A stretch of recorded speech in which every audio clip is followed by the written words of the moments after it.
started making names right away. And I loved it. I was robbing drug dealers, and taking their gold right off their neck. And the shit we did, who's going to call the police on you? A drug dealer? I can identify with anything that was normal, to be honest with you. But I was born and raised in Brooklyn, New York. Yeah. 99% of the time, you're going to disagree. Just like the Donnie Brasco situation with Lefty. Yeah, because the reason why, they figure it this way. You brought this guy around, he ratted on everybody, now he ratted on you. You might turn around and join him and rat on us, so we get rid of you. There's no connection between there and there, and they get rid of you.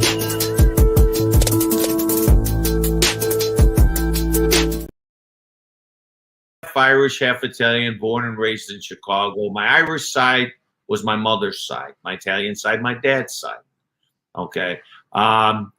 My dad's side grew up in Little Italy in Chicago, and my mother's side was West Side Irish. On my mother's side, my grandfather, Ed Staxx Hanley, ran with the O'Donnell gang, who fought against Al Capone a lot.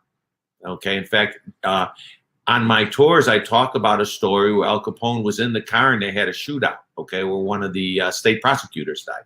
My uncle Ed, on my mother's side, was the international president of the Hotel and Restaurant Employees Union, over 350,000 members for over 30 years. Wow. On my Italian side, my dad and my uncle were both made members of the Chicago mob.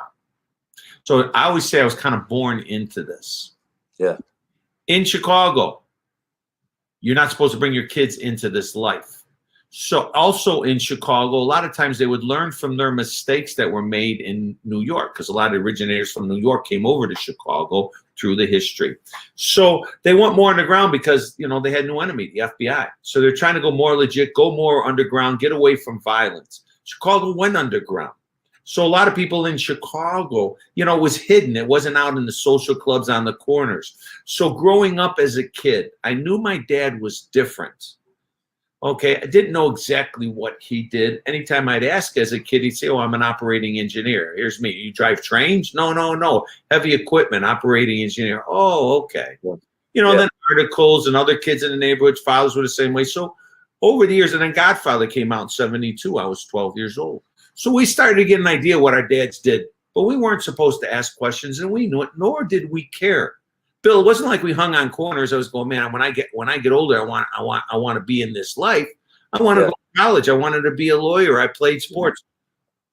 Our fathers weren't supposed to involve us in this. You wanted to be a normal kid. Yeah. So, 10, 12 years old is when I started realizing that my father was, a little different than the rest, and I had an idea what he did. So growing up, was your father abusive?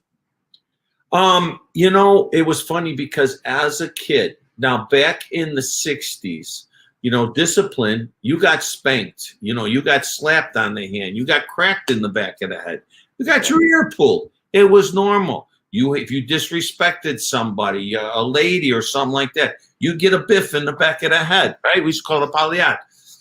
But it was normal. My dad had a problem with his temper. Okay, so he was strict with us, but he wasn't abusive when we were young. He was a good dad.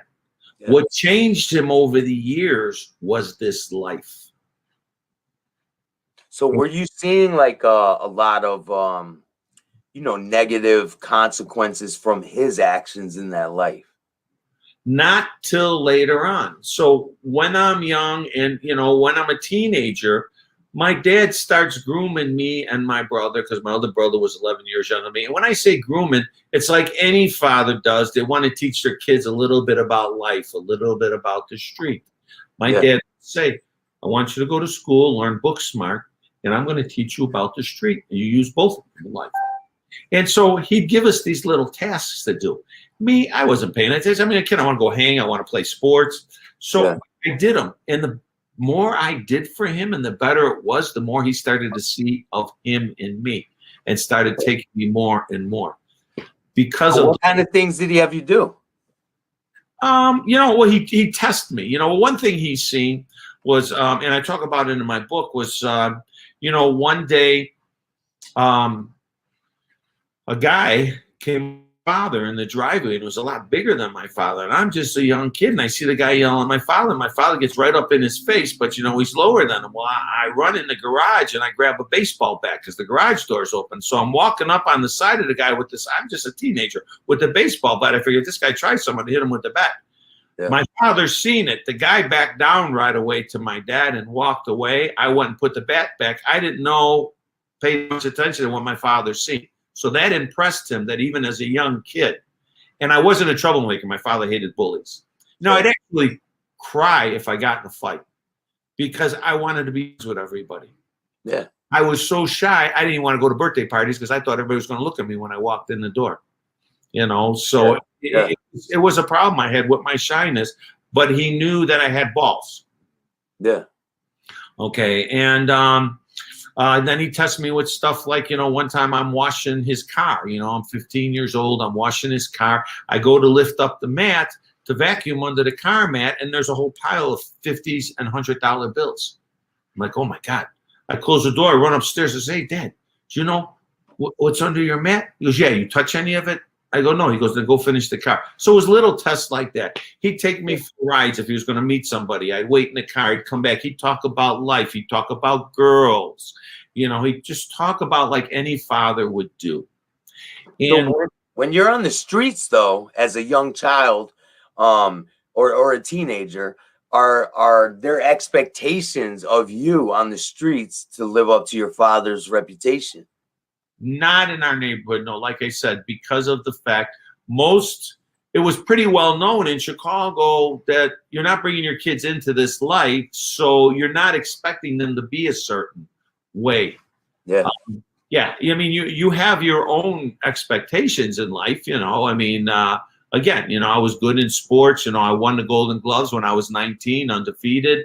So, you know, I could handle myself. People knew it. I got in fights just like anybody else, you know. Yeah. My father's big deal was if I was a bully, he would have beat my ass because he hated bullies. But if I got in a fight, even if you know, he taught me, even if you catch your ass, as long as you stand up to what's right, you're all right with me. So do you have resentment against your father for bringing you in that life? Well, I don't. That's a big question. It's probably it could be broken down into a lot of different parts. But so my dad's true intention wasn't to bring me into the life. Okay, he brought my uncle into the life, and he brought my uncle into life, my Uncle Nick, because he didn't trust anybody on the street, and he put a lot into family. So he started out giving me these small tasks. Then I started to go meet guys, collect stuff, you know, bring messages back to him. What happened was at some point, he liked what I was doing, and I bought into my dad and my uncle. I never bought into the mob. I couldn't be in the mob. I'm half Irish. I could never be a maid member. I wanted to be with them. You know, I wanted to be with family, and you know, and my dad's ideal was, you know, they kind of call us the unmobsters because we didn't dress like mobsters. We didn't drive fancy cars like mobsters. A lot of people didn't even know how deeply involved we were. So we lived two lives. My friends that were close to me had no idea. And the stuff that my dad would give me to do, I wanted to get it done. I worked a full-time job. Mobsters don't work jobs, right? You worked the job on top of this stuff? Yeah, I worked the job on top of it. I worked jobs all my life. And then, you know, and then my personal life, and then the time I have to be free for my father. And I always had my own businesses going too. So people didn't have an idea. To me, it was I needed to get this done because of Pete's father. And, you know, and eventually I bought into it. You know, yeah, I seen a documentary. I bought into my father. I mean, I bought into my uncle. I bought into the mob, you know. Yeah. So I seen a documentary about your family and all that. And it seemed to me, my personal opinion is that your uncle really didn't want to be in that life either. Well, again, my uncle bought into a lot of it. You know, my uncle enjoyed crossword puzzles. My uncle enjoyed reading. My uncle was tough in high school, but he was a nice guy. Everybody liked him. My uncle was a soldier. He was he worked on the communications in the USS Bainbridge and Enterprise during the Vietnam War, always volunteering. He had top secret clearance, and he's always volunteering for the most dangerous missions. That's the kind of guy he was. So when he got into this, he believed in my dad. He believed in this life, and he thought it was just like being in the military. Okay. Yeah. And he started realizing after a while it wasn't like that. He's seen my dad changing too. This life changes everybody. It changes you. Okay. And it's not always for the best. Some people get in it, get out of it. Some people it doesn't change much because they don't get too deep. There's different reasons for everybody. So yeah, so no, and when my uncle seen my dad changing and seeing what was going on, and the mob in Chicago was changing at some point, that and the FBI is getting stronger. Yeah, you start second guessing things. Have you noticed law enforcement around your family as a young age or no? Yeah, we did see it. We did see it. We experienced it a little, and my dad taught us. I mean, if guys would call and pretend like, hey, how you doing, buddy? Is your dad there? And it was the FBI, just trying to trust you, and we just always taught to say, no, who's calling? No, who's calling? What was your dad's position on law enforcement when he would talk to you about it? Would he say, don't ever talk to the cops? Well, yeah, you never talk. And there's good and bad. And he used to we learned a lot of tactics that the FBI would use, and we would use them in our life too. Surveillance, counter surveillance, little things. He was very detailed with everything.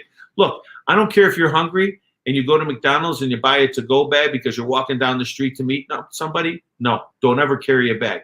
There's a burger in there, but if somebody's watching you, they think there's something else in there, and they can turn it around later on through surveillance photos and say, yeah, there is something, and you could have just bought somebody a burger. Wow, so, I didn't think of it like that, man. Meeting in the middle of the night, constantly changing our locations, never talking on the phone, codes. We had codes so encrypted that when I was testifying about a conversation between me and my dad, the prosecutor had all the codes, and he was still getting confused. It was a language for us, and it was important. What's good? Hey, JL, yes, his father was around Mad Sam DiStefano and Frank Culata. I'm not sure about Frank Culata, but I'm pretty sure about Sam. Mad Sam.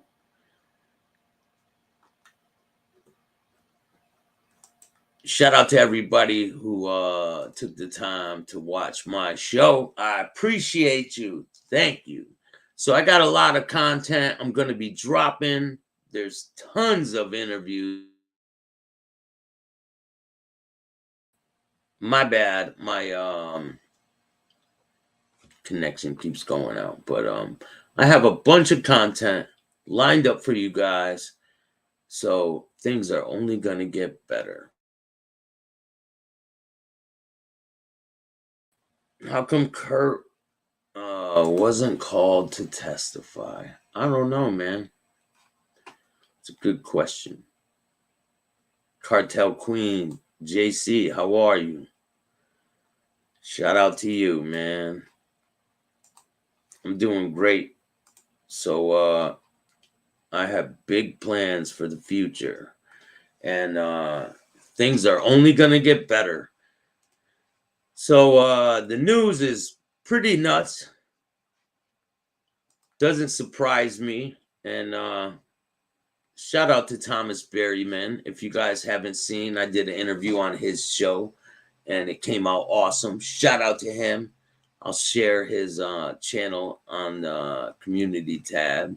You guys can check him out. I got more trips lined up, and I'm going to be bringing you guys some real content.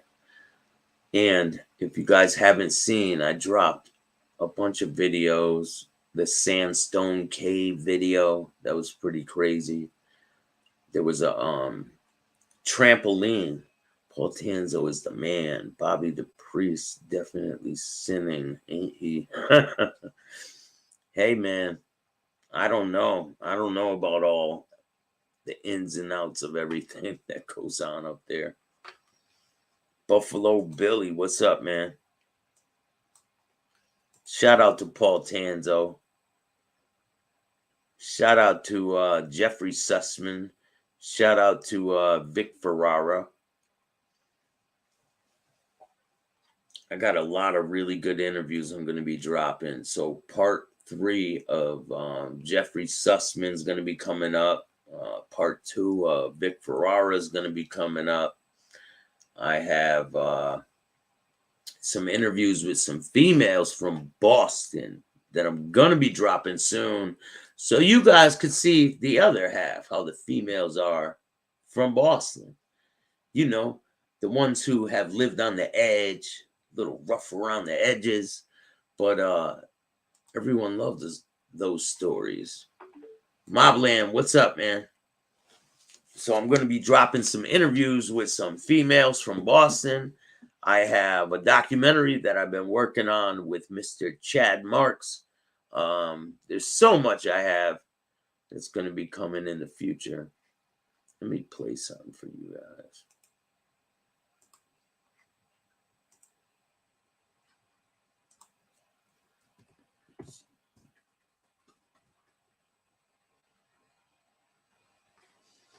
Because I don't know if these videos even get, like, if you guys even see them.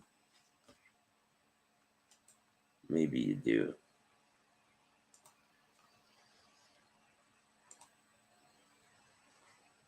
All right, here's one with Chad. Shout out to Blood on the Razor Wire TV.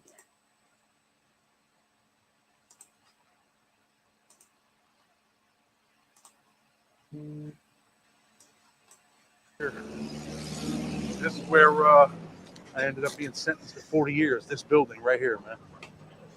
You know, I thought that pretty much my life was over with. This is where it started. And in all honesty, brother, this is where it ended. Because I came back here 18 years later and got resentenced. Doing, man. Sentenced to, I should be out there this summer. My sentence, and the judge gave me a second chance. I should be out in Chicago this summer, man. I'll hit you up when I go out there, Costanza.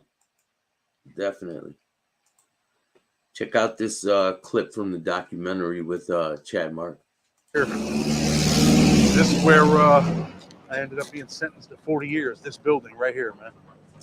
You know, I thought that pretty much my life was over with. This is where it started. And in all honesty, brother, this is where it ended. Because I came back here 18 years later and got resentenced, man. Got resentenced to 20 years, man. Took 20 years off my sentence, and the judge gave me a second chance, man. And honestly, man, I'm forever grateful. Thankful for Judge Larimer, who really, man, gave me a chance at life. And now I've got that opportunity and do the best I can with the opportunity, right? I don't ever want to go back, man. And even if I have to come here for post-supervised release or anything, bro, I get sick in my stomach. It's just that same feeling. Like, I don't want to be around here. I don't want to be in this position. I don't want to think about the things, because this is where the most pain in my life ever came from. Was yes, right I here, have. Federal Courthouse, Rochester, New York.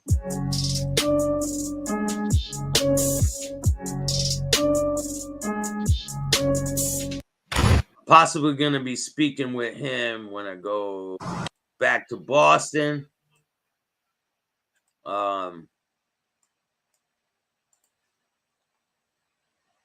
Yeah, Whitey did him dirty. I'm possibly going to have a sit down with John. I have a lot of heavy hitters from Boston coming on.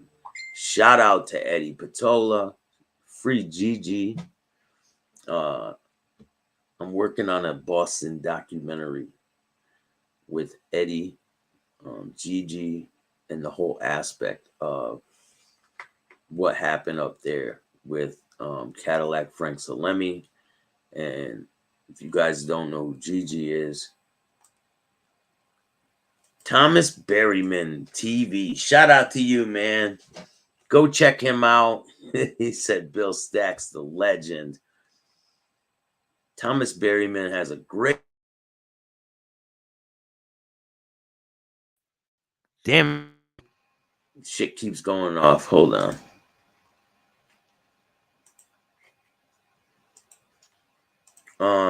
I did an interview on Thomas Berryman's show. It came out really good. Go check it out.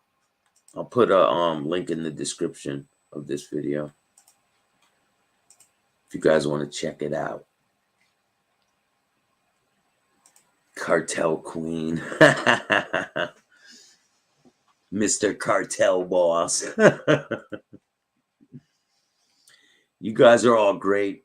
I appreciate everyone who takes the time to come check my show out. I got a lot of content I'm going to be dropping.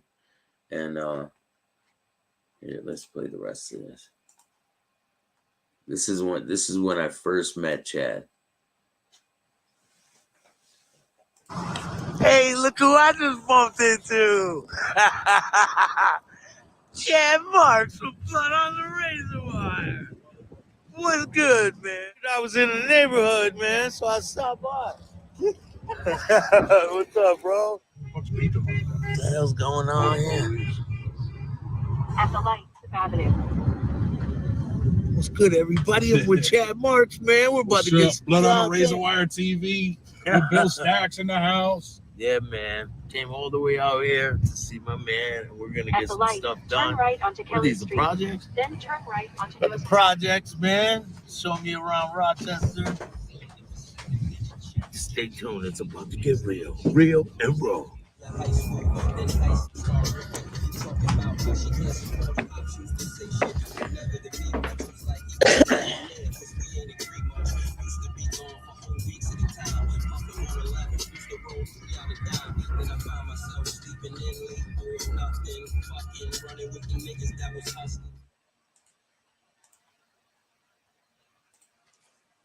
Check this book out. Rat Bastards. John Redshay. Make sure you check this book out. I got a lot of good stuff coming. The Boston stuff is going to be really intricate. You guys will see. There's going to be wiretaps. There's going to be surveillance videos. There's going to be interviews. There's going to be transcripts. There's going to be all kinds of stuff. Video from where the incidences happened, and they're going to be told from the people that were there. So you guys will see all that stuff.